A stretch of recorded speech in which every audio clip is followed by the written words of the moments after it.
as medidas providentes depois para ajudar vocês, beleza?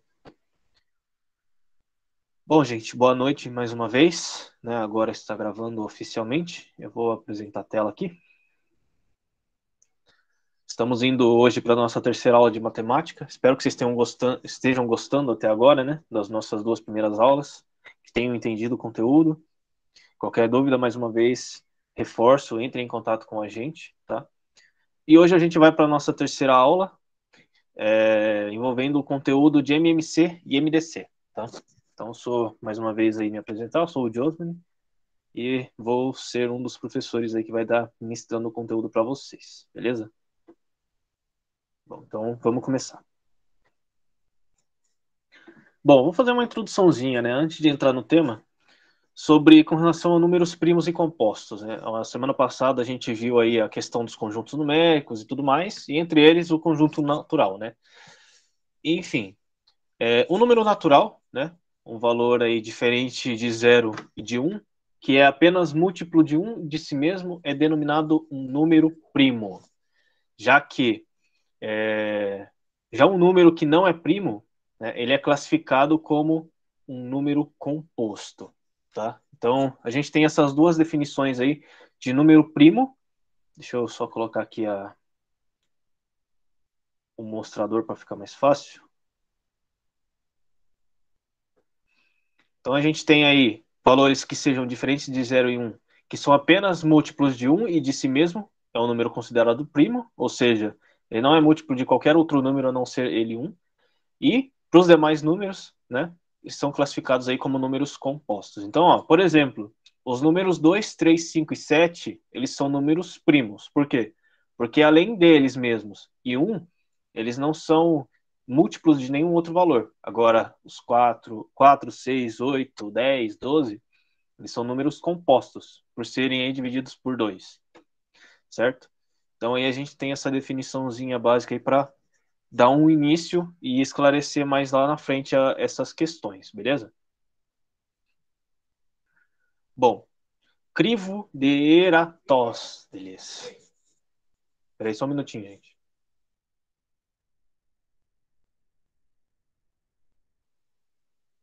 Bom, o crivo, né? Ele é uma ferramenta utilizada para se encontrar números primos, né? Então, a gente não tem aí uma função, uma outra metodologia mais fácil e mais prática para se encontrar esses números primos, tá? Então, o que que a gente faz? Existe a ferramenta chamada aí o crivo de Eratóstenes, meu Deus, que é utilizada para encontrar esses números. Então, aí, segundo a tradição, ele foi criado aí pelo matemático grego Eratóstenes, né, que viveu aí entre 285 e 194 a.C. E ele foi aí o terceiro bibliotecário-chefe da Biblioteca de Alexandria. Então fica aí uma curiosidade bacana aí para vocês, né? E o que que esse crivo ele consiste, né? Ele consiste em a gente escrever em um quadro números aí de 2 a 250, né? É, já que considerando que o um ele não é primo nem composto, né? E com isso, né, a gente vai rabiscando aí os múltiplos de 2, depois de 3, depois de 4 e vai até 250. Aí dessa forma, os números que a gente não riscou. Peraí, gente, deixa eu só ver o que está acontecendo. Pra gente ainda tá aparecendo na página inicial, no primeiro slide. Eita, agora eu vi aqui. Que coisa, hein?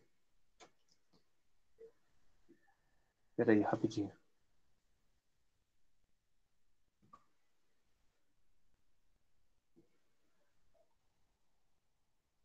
Mite as suas Acho que pegadinhas. o segundo a gente nem chegou a ver. Perdão, gente, eu não tinha visto. Vou compartilhar de outra forma aqui, né? Por isso foi bom eu estar no celular aqui que eu vi a mensagem aqui de vocês.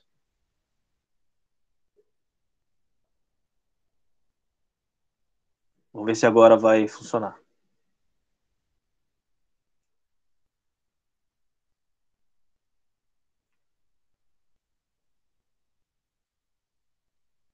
Tá normal agora, gente? Vou mudar de slide aqui, ó. Agora tá indo. Legal. Obrigado por avisarem, tá? Bom, vou voltar aqui rapidinho, né? Então aí a gente tem todos os valores que eles são diferentes de 0 ou 1, eles são classificados como primo ou números compostos, né? O que são os números primos? Os números primos são aqueles que são múltiplos de um e de si mesmo, apenas. E os demais, né, que são múltiplos de outros valores, eles são classificados como números compostos, tá? Então aí a gente tem, por exemplo, 2, 3, 5, 7, que são números primos, né? E 4, 6, 8, 10, vai embora, são números compostos, tá? Aqui eu falei da questão do Eratóstenes, meu Deus do céu, Eratóstenes, nossa, por isso que eu nunca critiquei quem erra meu nome, tá? Então é complicado desse jeito mesmo. Que ele consiste? Ele consiste numa ferramenta utilizada para encontrar números primos, né? Já que não existe uma outra ferramenta mais didática, tá? Então, a gente tem um quadro aí, que a gente escreve de 2 a 250, né? Considerando aí que o 1 ele não é primo nem composto. E nesse quadro, a gente vai riscando aí, começando do menor para o maior, os múltiplos de 2, depois os múltiplos de 3, os múltiplos de 4 e vai embora até os múltiplos de 250.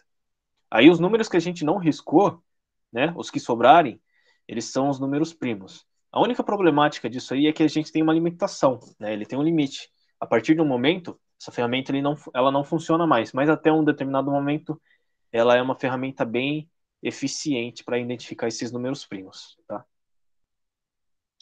Então aqui, por exemplo, nesse quadro aqui, eu coloquei para exemplificar para vocês. Então, por exemplo, 2, não, é primo. 3, não, é primo, porque não é múltiplo de 2, né? Aqui só é múltiplo de 2, mas não é de outro número. Aqui sim, aqui o 4 é múltiplo de 4, múltiplo de 2. E vai embora, vai embora. Depois de 3, vai embora, vai riscando, né? Não sei se vocês conseguem ver bem aqui, mas tem um risco aqui em todos os números que não estão circulados, eles têm um risco. Tá? Aí dessa forma, todos os números que sobraram são números primos. Então, a gente tem aí até bastante números primos, né? Nem eu imaginava que tinha bastante números primos assim, nunca parei para pensar, né? Então, é basicamente isso. Alguém tem alguma dúvida até aqui, gente? Tá tranquilo? Tá de boa? Os números primos, eles são infinitos ou não? Então, os números primos, como eu disse, para a gente identificar eles, né, tem um limite. Depois de um certo limite, a gente não consegue mais identificar, né? Porque não existem metodologias, não existem funções e outras técnicas utilizadas para identificar eles, né? Então, se ele é limitado para encontrar esses números primos, então eu acredito que a partir de um número ele já não existe mais para frente dele um número primo, tá?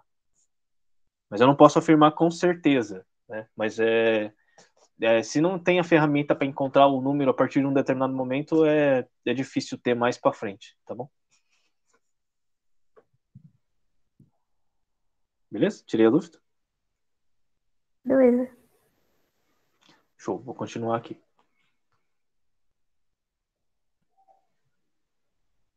Gente, quanto mais retorno que tá tudo ok, para mim é melhor, viu? E para vocês também. Então, fiquem aí à vontade para interferirem quando vocês quiserem, beleza? Quanto mais interação, mais legal a aula fica.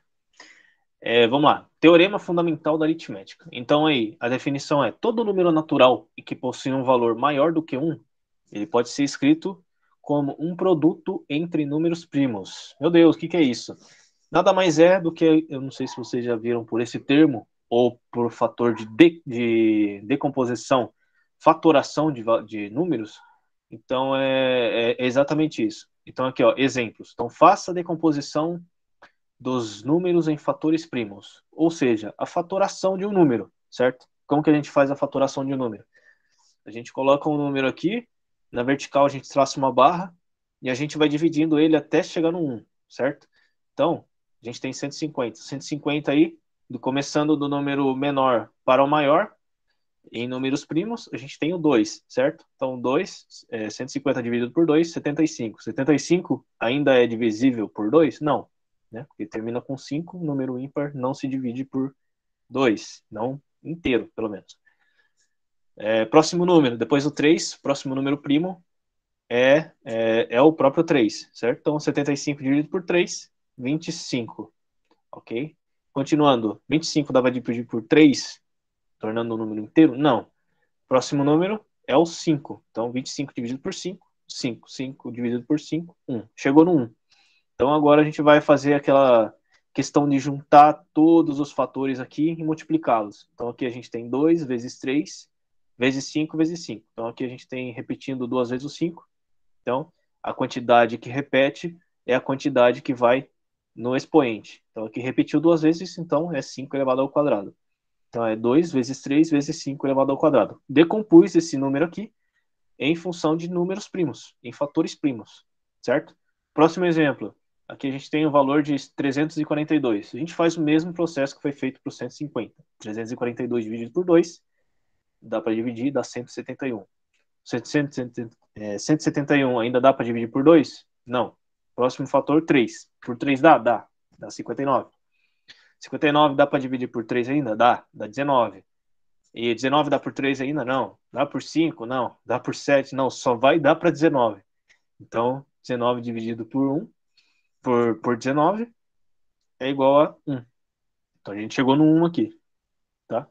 Para montar, como a gente fez aqui as multiplicaçõezinhas, multiplica aqui 2 vezes 3 vezes 3 vezes 19. Repetiu o 3 aqui duas vezes, então o fator que vai aqui em cima é 2. Tá?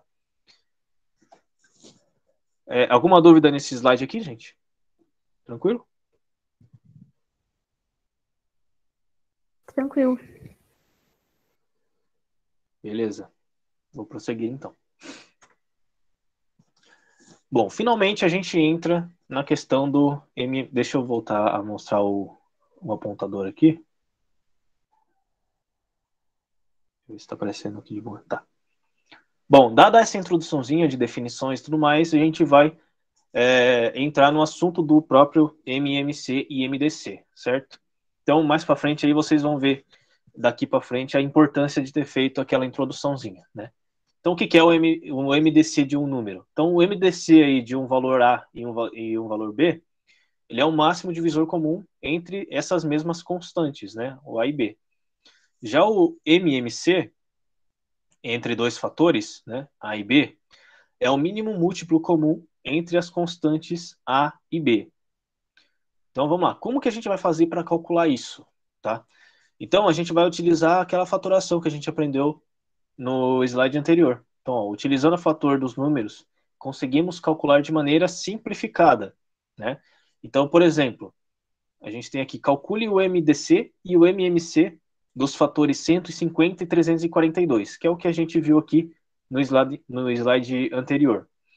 Então, como já visto, o 150 descrito por números primos é 2 vezes 3 vezes 5 ao quadrado.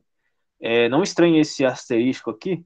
O asterisco, ele é representativo de multiplicação, tá? Então, quando vocês verem esse símbolo aqui em uma conta, significa multiplicação, tá? Não sei se vocês já chegaram a ter esse contato com o asterisco, mas ele é bastante utilizado aí no mundo da matemática para expressar multiplicação, beleza? Bom, 150 é dado dessa forma e o 342 é dado em função de números primos dessa forma. 2 vezes 3 ao quadrado vezes 19. Tá? Então, agora o que a gente vai fazer? Vamos calcular primeiramente o MDC. Então, o MDC desses números, né, o 150 e 342, no MDC, a gente faz a intersecção entre os números das fatorações. Ou seja, escolhemos os fatores em comum, guardem bem isso aqui, ó, fatores em comum nos dois números decompostos, né? E posteriormente fazemos a multiplicação entre eles. Então a gente tem a decomposição aqui em fatores primos do 150 e do 342. A gente vai olhar qual que se repete tanto em um quanto no outro. Então, ó, intersecção é a mesma coisa que ter em um e ter no outro ao mesmo tempo, tá? Então é exatamente a replicação de um no outro. Então, tipo, aqui tem o 3 e aqui tem o 2. Aqui tem o 3 e aqui tem o 2. Então, como os dois repetem aqui, eu vou fazer a separação deles, né? Vou tirar eles do canto aqui, por exemplo, e vou fazer a multiplicação deles. Reparem bem, aqui também tem o 3, certo? Mas eu só posso considerar uma vez, tá? Então é como se eu fosse riscar aqui e risquei aqui. Risquei aqui, risquei aqui. Ainda sobrou um 3 aqui, tá? Mas ele não entra, ok? Porque é só para... se tivesse, por exemplo, um outro 3 aqui em cima, aí sim eu pegaria esse 3 aqui, beleza? Aí o que a gente tem então? Portanto, o MDC desses valores é a multiplicação de 2 vezes 3. Então, o máximo divisor comum entre 150 e 342 nada mais é do que 6, tá? Vamos passar para o próximo aqui, que daí já pergunto tudo junto. Agora, o MMC. O MMC entre dois valores, né, esses mesmos aqui, 150 e 342, agora a gente faz a multiplicação de todos os números das fatorações, não repetindo-os e sempre escolhendo os que possuíram a maior potência em caso de fatores iguais. Então, por exemplo, aqui no 150 a gente tem 2 vezes 3 vezes 5 ao quadrado. Aqui a gente tem 2 vezes 3 ao quadrado vezes 19. Então, vocês reparem bem, o que a gente vai fazer? A gente vai fazer a união disso daqui com isso aqui, certo? Então, juntando tudo isso daqui, o que a gente tem?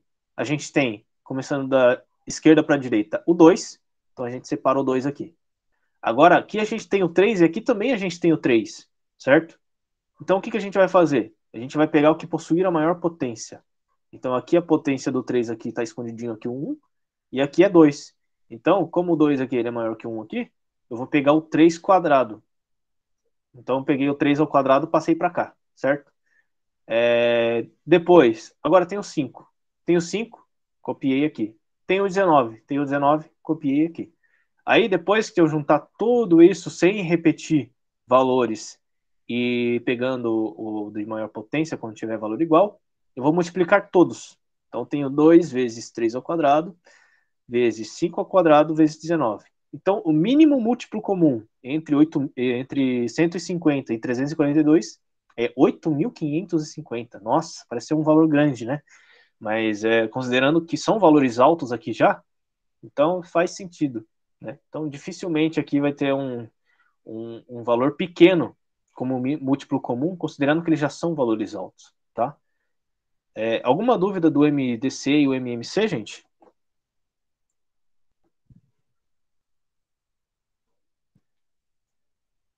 Vocês entenderam os processos?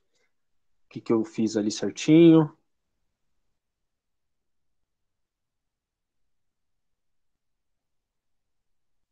Legal. Bom, deixa eu ver aqui o que nós temos agora.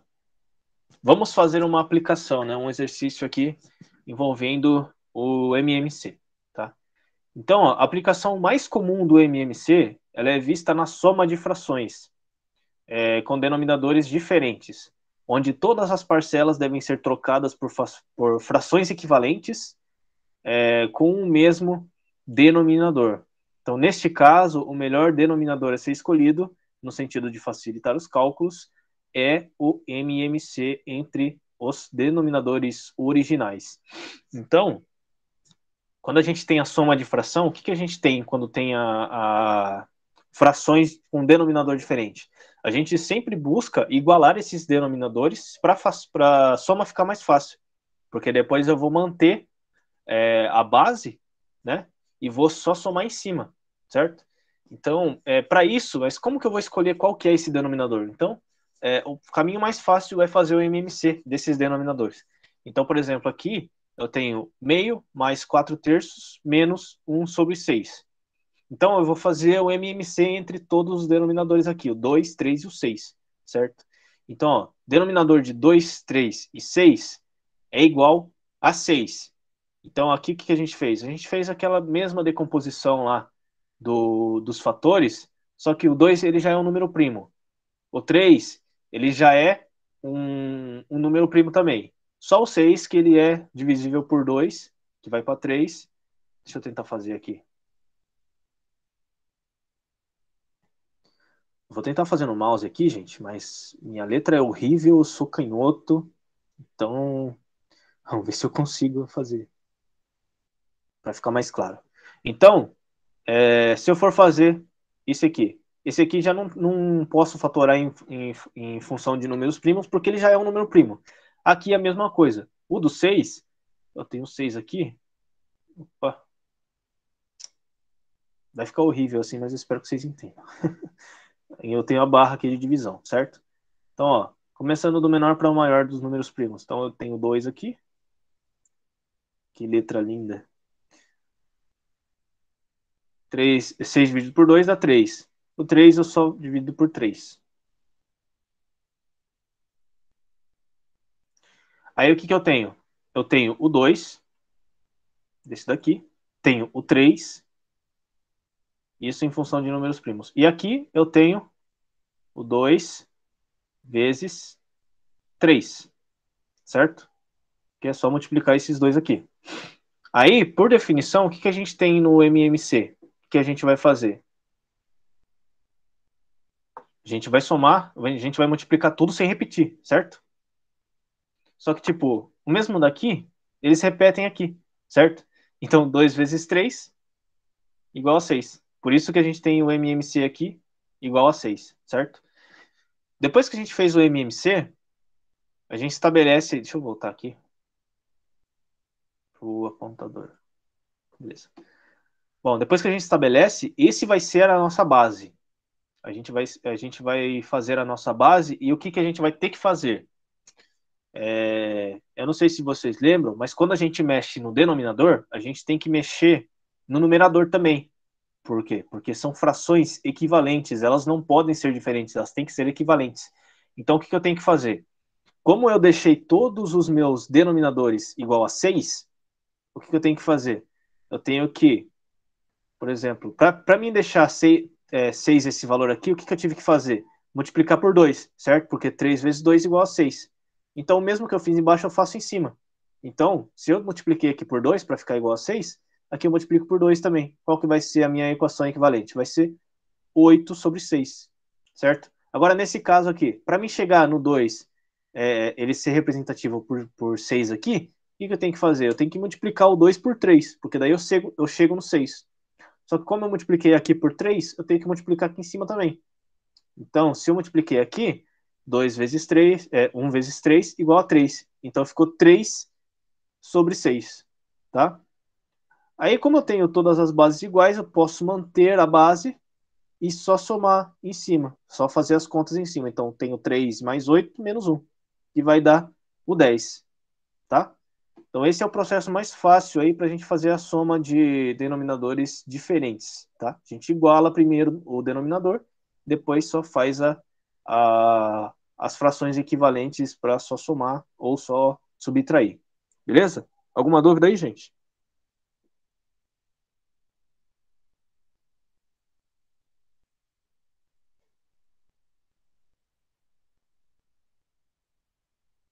Tudo certo na luta?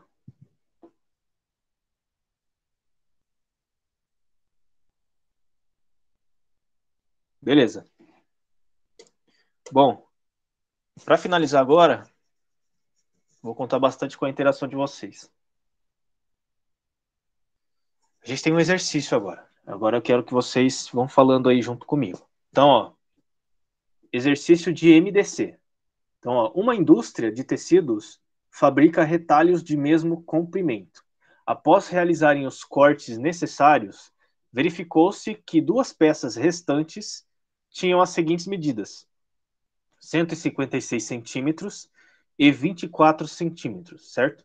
Então, as duas peças aqui restantes, uma tinha 156 centímetros, a outra 234, tá?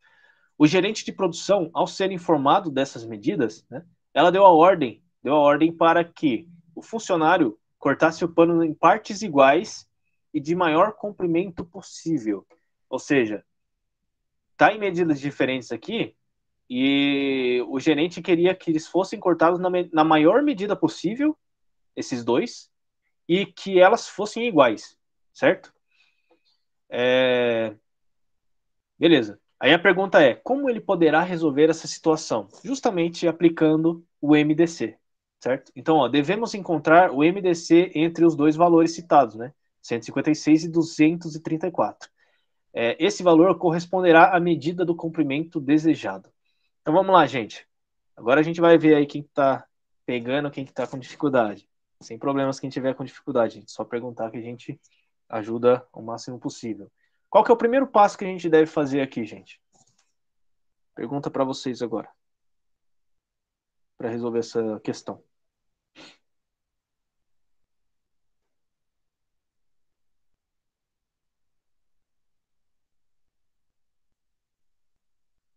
A Ângela falou fatorar. Alguém concorda? Alguém discorda?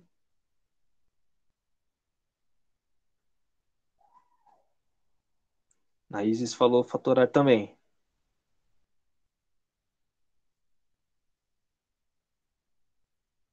Alguém discorda, gente?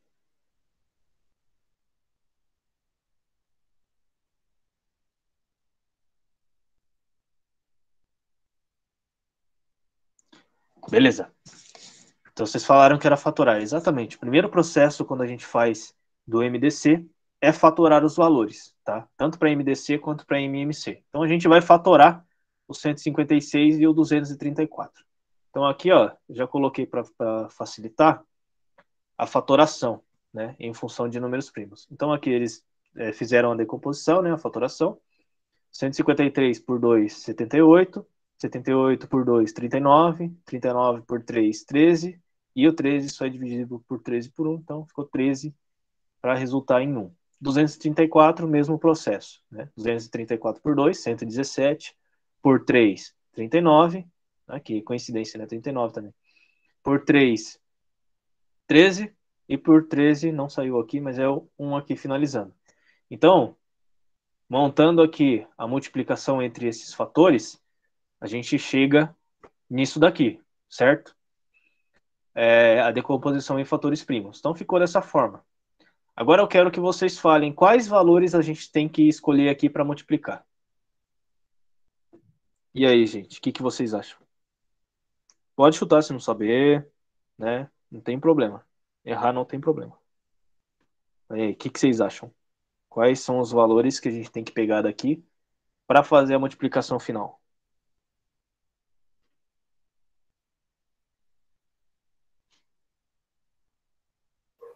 É o 2 elevado a 2, o 3 elevado a 2 e o 13?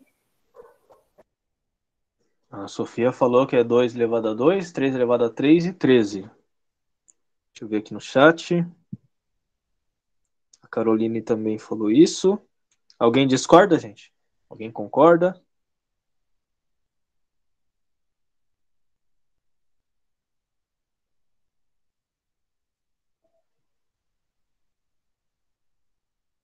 A Isis concorda também. E aí, gente, mais alguém gostaria de arriscar?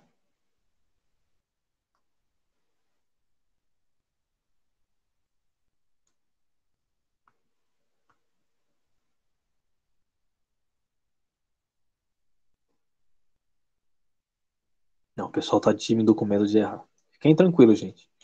É exatamente isso. Então, o que a gente tem que fazer? Peraí, deixa eu ver se saiu tudo certo aqui. Peraí, só um minutinho, gente.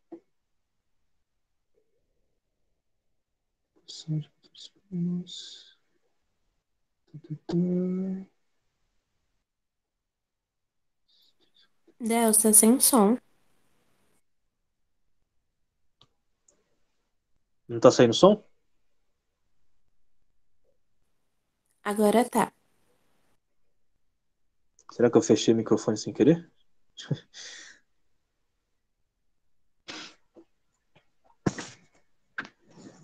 Ai, senhor. Peraí, gente, só vou verificar um negocinho aqui.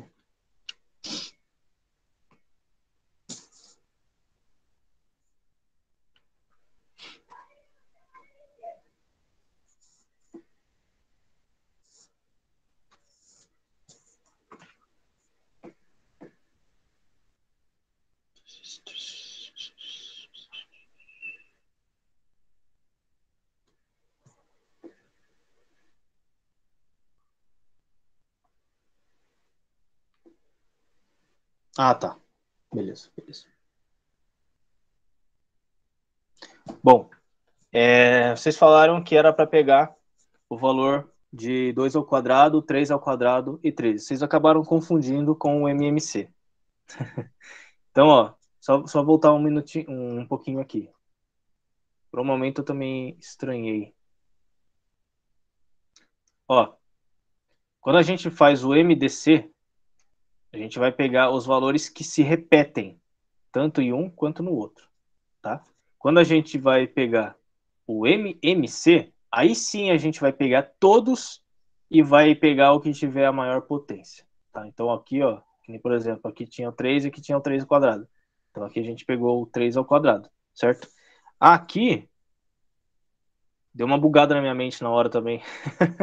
Eu tava até concordando com a resposta, mas eu lembrei dessa questão aí. No início a gente confunde mesmo, gente, não se preocupem, tudo é treino, tá? E aí, ó, aqui a gente vai pegar os valores que se repetem nos dois, tá? Então, aqui a gente tem o 2 que se repete, certo? Aqui a gente tem o 3 que se repete e aqui a gente tem o 13. Então, a gente pegando esses valores, vai ficar 2 vezes 13 vezes 3 vezes 13, tá? Multiplicando eles dá 78. Então, a resposta consiste em: os retalhos podem ter 78 centímetros de comprimento, sendo o maior valor de divisão possível, tá?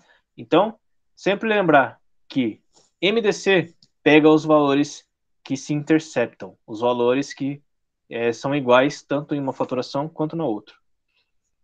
Quando você pega o MMC, você vai pegar todos os valores, claro, não repetindo-os, e pegando o que tiver a maior potência, tá bom? Então, se aqui fosse o MMC, aí sim vocês teriam falado corretamente, tá bom? Então, entenderam agora, gente? Ficou alguma dúvida da aula?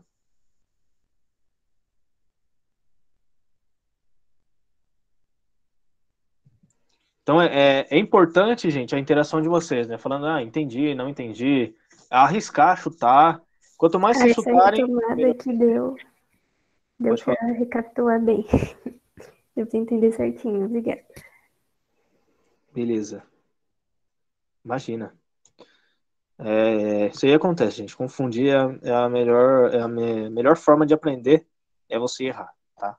Então, fica sempre como uma experiência pra gente aí as confusões, tá bom? Então, eu acho que era isso que eu tinha para falar para vocês, gente. Aí só para finalizar a aula, né? A gente está finalizando aí um pouquinho mais cedo mesmo, como tinha planejado. Hoje não deu problema de internet, né? Sem contar o slide travar lá no começo da aula. Mas se vocês quiserem ler um pouquinho sobre a questão teórica, né, desse conteúdo, né, coloquei um site aqui, tá? O Brasil Escola aqui, apesar de ele ser uma referência que não serve para citar trabalhos, né, não é muito recomendada para fazer pesquisa de trabalhos, mas para estudo ela é uma ferramenta bem didática e tem bastante coisa legal para vocês pegarem lá, tá? Então vai estar no slide lá certinho tudo isso daqui, na hora que a gente enviar lá no Drive e no Classroom, tá? Então eu coloquei uma referenciazinha aqui para vocês acessarem, tá, o link. É importante que vocês sigam as nossas redes sociais, tá, gente? Então aí a gente tem uma página no Facebook e a gente tem um perfil no Instagram, onde a gente postou todas as nossas aulas gravadas do ano passado, que o ano passado foi só vídeo, né? Então tem bastante conteúdo lá nas redes sociais. A gente também tem algumas postagens de dicas, a gente vai tentar implementar aí também mapas mentais para estudo. Então a gente está avaliando aí colocar algumas coisas, tá? E além disso, nossos vídeos estão sendo postados lá no YouTube do cursinho, tá bom? Então aqui também eu coloquei algumas videoaulas. Se vocês não entenderem ou quiserem se aprofundar um pouquinho mais em exercícios, aprofundar um pouquinho mais nos conceitos teóricos, também tem algumas videoaulas aqui para vocês assistirem, tá? Então tem, por exemplo, o canal Matemática Rio, o Matemático, entre outros canais aí que são bacanas para vocês acessarem, tá? Um recado importante aqui, só para finalizar, é importante que vocês sempre procurem quando puderem, logicamente, mais vídeos e conteúdos além dos mostrados em aula. 50 minutos, 1 hora para uma aula, é muito pouco, né? Então aqui a gente tenta resumir o máximo possível, passar da forma mais simplificada possível, né? Tentando interagir com vocês, tentando buscar a resposta de vocês para ver se entenderam mesmo o conteúdo ou não, tá? E entrou um grilo aqui no meu quarto agora, que tá me enchendo o saco, mas enfim. Assim, vocês exploram outras oportunidades de materiais e aperfeiçoam a busca por conhecimento. Então, quanto mais vocês buscarem, né, por coisas novas aí, quanto mais vocês procurarem, identificarem as dificuldades, melhor vai ser para o aprendizado, tá? Então, tudo aí faz parte do ensinamento aí para a gente poder ensinar o melhor possível e vocês aprenderem o melhor possível, tá bom? Então, gente, a aula era isso. Espero que vocês tenham gostado, tá? A Maria enviou mais uma vez o Forms aí para quem não respondeu, tá? Boa aula agora Pode finalizar a gravação, Maria? Não sei se você já finalizou. Mas bons estudos